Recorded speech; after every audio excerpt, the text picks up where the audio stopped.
বড় পরিকল্পনা নিয়ে আইপিএল নিলামের টেবিলে যাচ্ছে কলকাতা নাইট রাইডার্স, যার আগে নজর রেখেছে 4 ক্রিকেটারের উপর।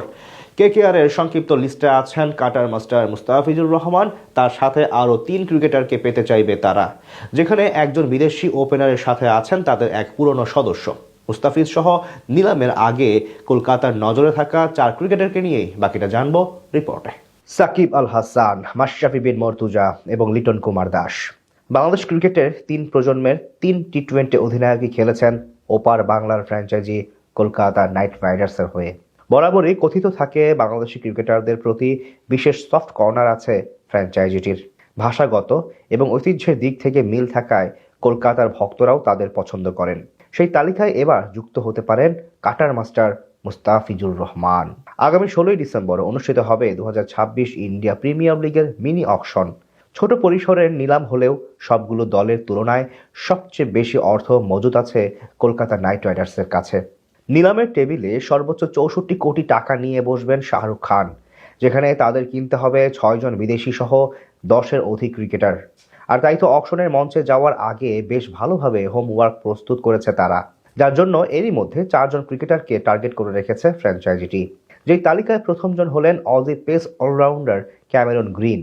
বল হাতে দারুণ ছন্দে আছেন এই ক্রিকেটার। এবার আইপিএল নিলামের সবচেয়ে বড় হটকেক ধরা হচ্ছে তাকে। কেকেআরের স্কোয়াড থেকে বাদ পড়েছেন ক্যারিবীয় অলরাউন্ডার আন্দ্রে রাসেল। তার জায়গায় ক্যামেরন গ্রিনকে বিবেচনা করছে টিম ম্যানেজমেন্ট। অস্ট্রেলিয়ার জার্সি গায়ে 21টি আন্তর্জাতিক টি-20 ম্যাচে 521 রান করেছেন তিনি, প্রায় 32.5 গড় এবং 160 স্ট্রাইক রেটে। স্বীকৃত টি-20তে 57 ইনিংসে নামের পাশে আছে 1334 রান, গড় প্রায় 33। এমন হার্ড হিটিং ব্যাটিংয়ের সাথে বল হাতে অবদান রাখার সামর্থ্য আছে গ্রিনের। তাই অকশনে হিউজ অর্থ ব্যয় করে হলেও তাকে নিতে চাইবে কলকাতা। নিলামের আগে তাদের স্কোয়াডে আছে কেবল 3 জন জেনুইন পেসার, যার মধ্যে সবাই ভারতীয়। তাই সেখান থেকে একজন ইম্প্যাক্ট রাখার সামর্থ্য আছে এমন ফাস্ট বোলার নিতে চাইবে কেকেআর। যেই তালিকার প্রথম পছন্দ হতে পারেন মুস্তাফিজুর রহমান। বল হাতে দারুণ ছন্দে থাকা এই ক্রিকেটার চলমান বছর পার করছেন অসাধারণ সময়। 2025 সালে 20 ম্যাচে 26 উইকেট নিয়েছেন মাত্র 6.09 ইকোনমি রেটে। তাছাড়া আইপিএল এর সবশেষ কয়েক আসরে নিয়মিত মুখ তার।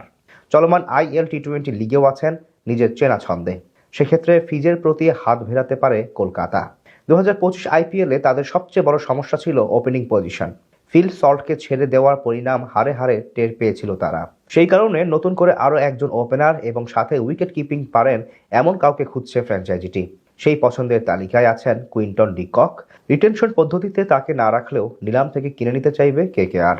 এছাড়া গুঞ্জন আছে গতবারের দ্বিতীয় সর্বোচ্চ দামে কেনা ভেঙ্কটেশ আইয়ারকে আরও একবার নিলাম থেকে কিনতে পারে কলকাতা টিম ম্যানেজমেন্ট। তাদের পছন্দের তালিকায় আছেন এই বামহাতি ব্যাটার।